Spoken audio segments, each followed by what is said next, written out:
एक बार महाराज श्री बताते कि भाखड़े वाली हम गए तो वहां पर कुछ भक्तों ने श्री गुरु महाराज जी को जगह दी कि गुरु महाराज जी यहाँ पर भी कुटिया बना दो। तो श्री गुरु महाराज जी मुस्कुराते हुए नगली निवासी भगवान कहने लगे कि जो तुम्हारे भीतर कुटिया है तो मुझे उसी में बिठा लो। आप ये गारे की जो कुटिया बना करके मुझको बिठाओगे। तो कहने लगे नहीं नहीं गुरुदेव, आप तो हमारे हृदय में विराजमान है, लेकिन जो आपके सेवादार आएंगे उनके बैठने का थोड़ा स्थान बन जाएगा। तो आपके लिए तो सभी के हृदय में स्थान है। तो श्री गुरु महाराज जी ने एक संत से कहा कि बेटा जाओ, ये टोकरी ले जाओ। और पास में नदी बहती थी, मेरे ध्यान में स्मृति में नहीं आ रहा कि कौन सी नदी बहती थी।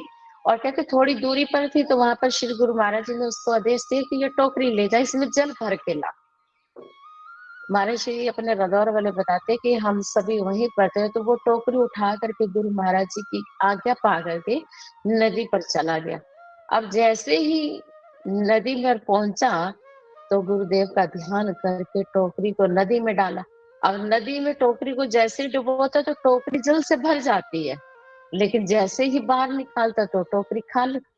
श्री गुरु महाराज जी पीछे खड़े हुए सभी संतों को लेकर के कहने लगे चलो आज आपको एक नया कौतुक दिखाते हैं। अब जैसे ही पीछे खड़े श्री गुरु महाराज के ही और कहते जब हम आंख कान मुख ढांप कर, जब कहते हमारा मूल बंद भी लग जाएगा, आंखें भी बंद होंगी, कान भी बंद होगा, और कहते कि ये मुख भी बंद, जो हमें गुरुदेव ने गुरु मंत्र दिया है, वो मंत्र कौन सा है? अजपा। अजपा जाप, जिसका अभी हम सभी सिमरन कर रहे थे। कहते सुमिरन कर श्वास श्वास में, बिरथा श्वास मत खो, ना जाने अंत का यही श्वास मत हो। श्री गुरु महाराज जी कहते कि बेटा मैंने जो आपको गुरु मंत्र दिया है वो चलते हुए भी सिमरन हो रहा है, बैठे हुए भी हो रहा है, आप काम करो तभी सिमरन हो रहा है। तो श्री गुरु महाराज जी ने वहां पर सहजता पर बहुत ही सुंदर एक इतना सुंदर कौतुक किया, इतनी सुंदर लीला की। श्री गुरु महाराज जी कहने लगे कि आपने मेरे लिए कहाँ आसन लगाया। तो भक्त कहने लगे गुरु महाराज जी जहाँ पर भी जाते थे तो भक्त क्या करते थे, संत क्या करते थे, श्री गुरु महाराज जी का गंगा का प्रवाह, जैसे भगीरथ जी गंगा को कहाँ लेकर के आए, हरिद्वार। तो वहां पर सगर के पुत्रों का उद्धार हुआ। तो यहाँ पर गुरुदेव के शिष्यों का उद्धार हो रहा है और ज्ञान रूपी गंगा का प्रवाह चल रहा है। तो बात चल रही थी श्री गुरु महाराज जी की। तो महाराज जी अध्यात्म के और सिमरन के सम्राट श्री परमहंस महाराज जी ने जो हमें ये मार्ग दिया, उसी मार्ग पर चलने वाले श्री नगली निवासी भगवान जी ने अपने संत रूप का एक बहुत सुंदर बगीचा तैयार किया, हजारों लाखों। लेकिन जब रादौर वाले महाराज जी ने दीक्षा ली थी उस समय 1350 साधु थे। वो 1300 साधु में अपने रादौर वाले महाराज जी भी शामिल हुए। 1350 साधु, तो लगाओ हिसाब कि कितनी संगत होगी, कितने भक्त होंगे, लेकिन गणना नहीं की जा सकती।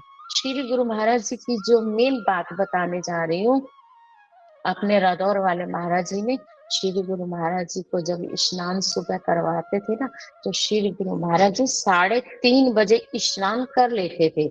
तो वही नियम, वही परंपरा, वही गुरुदेव के आदेश का पालन उनके जीवन में जो जो गुरुदेव करते थे, अपने रादौर वाले महाराज जी ने अपने जीवन, कहते गुरु कहे सो कीजिए, गुरु करे सो कीजिए नहीं। कहते जो श्री गुरु महाराज जी करते थे वो गुरु महाराज जी ने अपने जीवन में नहीं किया, लेकिन जो गुरु महाराज जी सिमरन करना, परोपकार करना, दया भाव जागृति स्मृति, ये गुरु महाराज जी ने अपने जीवन में उतारा, गुरुदेव के आदेश का पालन किया। कहते गुरु महाराज जी को स्नान करवाया, तो जहां पर स्नान करवाते थे ना कमरे में, तो उस समय लेंटर कहाँ होते थे, छन्ने होती थी।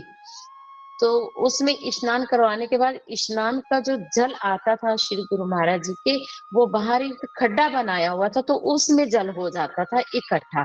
तो उसमें से संत जल लेकर के उससे संत महात्मा, कोई गृहस्थी भक्त लोग, शिष्य लोग, समाज लोग, वो ले जा करके जल अपने घरों में रखते थे, उस जल से स्नान करते थे। किसी को रोग होता था, कष्ट होता था, तो वो उसका निवारण होता था।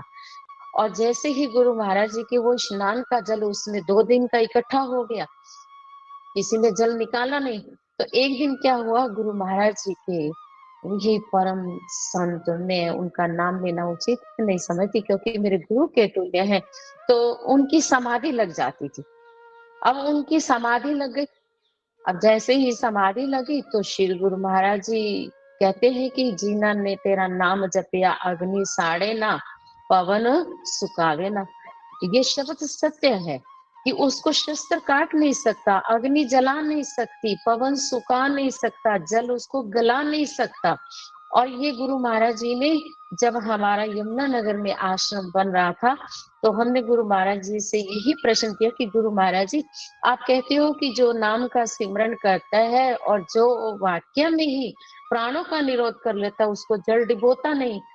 तो श्री गुरु महाराज जी मौज में आ गए। तो वहां पर एक खड्डा बनाया हुआ था, पक्का सीमेंटेड का, जल संचित करने के लिए इकट्ठा करें। तो वो जल से भरा हुआ था, वो कम से कम 15 फुट गहरा था और 20 फुट चौड़ा था। तो श्री गुरु महाराज जी ने जैसे ही उसमें छलांग लगाई, लगा करके पद्मासन लगाया और खेचरी मुद्रा लगाई और लगा करके उसमें लेट गए। तो गुरु महाराज जी उस जल में ऐसे तैरे थे कि जैसे कमल का फूल तैरता है। ये मैंने अपनी आंखों से देखा रादौर वाले महाराज जी को। तो श्री गुरु महाराज जी ने अपने शिष्यों को कई बार गंगा जी में जाकर के, कई बार सरोवर में, ये चनाब की जो नदी है उसमें गुरु महाराज जी ने, उसमें कहते पानी बहुत तेज बहता था और कहते जिधर बहाव बहता था ना, तो श्री गुरु महाराज जी का शरीर उधर नहीं जाता था, तो ऊपर को चलता था। कहते ना उल्टे जल मछली बहे, कहते भयो गाज गजरात।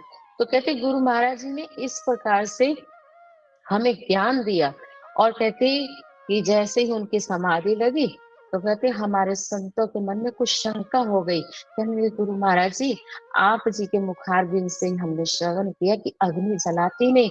अभी मन में कहते प्रश्न उठ ही रहे थे, तो श्री गुरु महाराज जी कहने लगे कि वो भट्टी लेकर के आओ, कोले लेकर के आओ।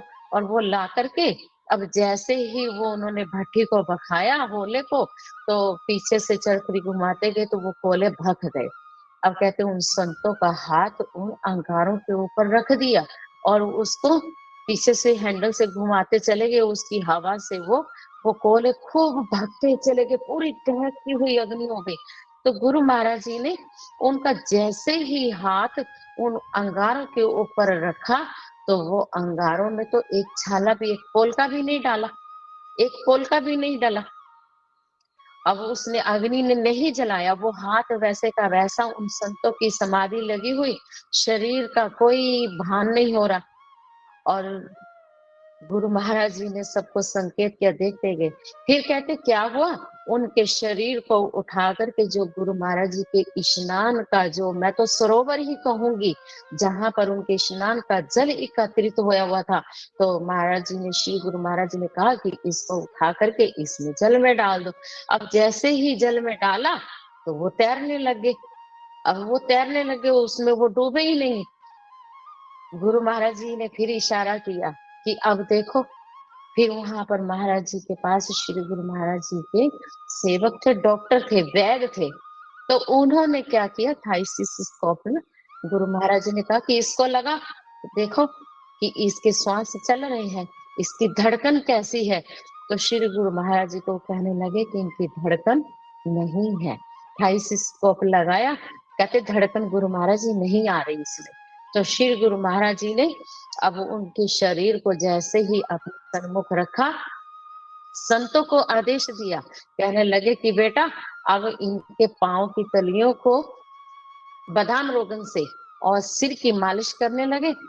और श्री गुरु महाराज जी ने उस संतों के कान में हरि ओम का जोर से उच्चारण किया, लेकिन वो प्रक्रिया श्री गुरु महाराज जी ने वृत्ति को नीचे उतारने की, समाधि खोलने की, इस दास पर कृपा की है। तो कभी ऐसा मौका मिला तो वो भी हम आपको बताएँगे कि कभी सुरती लग जाए, कहते हैं कि उनकी सुरती चढ़ जाती थी, तो उनकी सुरती को कैसे गुरु महाराज जी ने उतारा, वो प्रक्रिया भी गुरुदेव ने सिखाई।